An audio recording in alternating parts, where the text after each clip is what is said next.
જય માં સરસ્વતી. હરેક વખતે કહું છું એમ કે મને એક્સિડન્ટ થયેલો છે એટલે હું ઊભો રહી શકતો નથી, તો બેઠા બેઠા બે શબ્દ બોલું તો અવિવેક નહીં ગણતા અશક્તિ ગણજો એવી મારી વિનંતી છે. આજે 26મી જાન્યુઆરી એટલે 56 નો આપણે ઉજવીએ છીએ 74,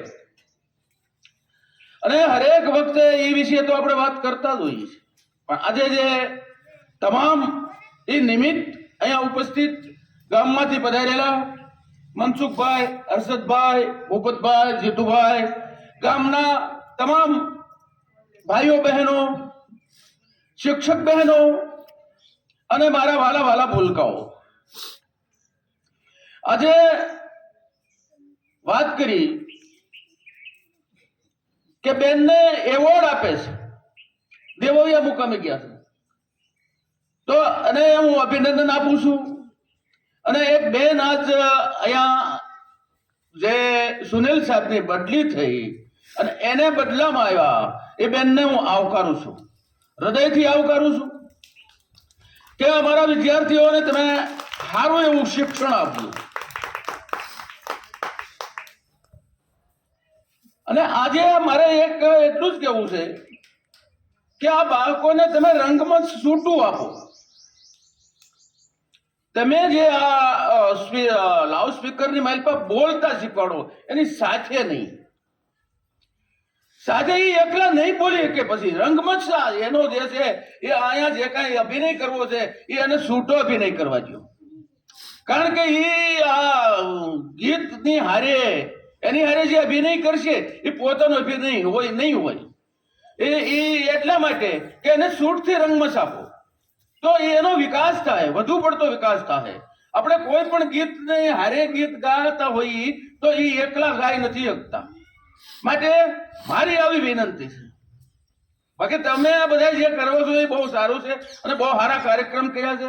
એની માલપા મને ખૂબ જ આનંદ આવ્યો. બધા કાર્યક્રમો ખૂબ જ સારા થયા. એની માલપા જે કાર્યક્રમ કર્યા એમાં અભિનય બહુ સારો અભિનય છે, પણ મારી એટલી એમ દરખાસ્ત છે કે એને છૂટા મૂકો, એને આ રંગમાં છૂટું આપો, કારણ કે એ એની હારે ગાવા શીખશે અને ઓલા છૂટા ગાહે તો એને મજા આવશે. બીજી વાત કે આ સ્કૂલનો જે વિકાસ થયો છે એમાં આ બધા બહેનોનો બહુ સારો સાથ સહકાર છે, એ મને સંતોષ છે. અને તમામને હું તો કાયમ માટે કહું છું કે ભાઈ આ વિદ્યાર્થી જે છે એ તો એક ભક્તો છે. શાળા છે એ માં સરસ્વતીનું મંદિર છે. તમે ભાઈઓ બહેનો શિક્ષિકાઓ છો, એ તમે પૂજારી છો અને અમે દર્શનાર્થીઓ છીએ. ગામમાંથી આવ્યા છે, કલાક 2 કલાકમાં દર્શન કરીને વયા જવાના.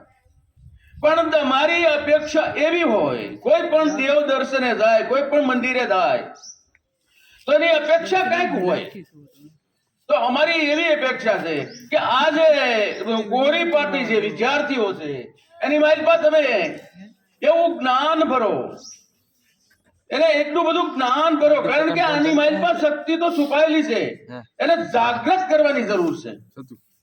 જેમ હનુમાનજીને શ્રાપ થયો હતો અને એને પોતાની શક્તિ ભૂલાઈ ગઈ હતી, એમ આ બાળકોમાં શક્તિ છે જ, પણ એને જાગૃત કરવાની જરૂર છે.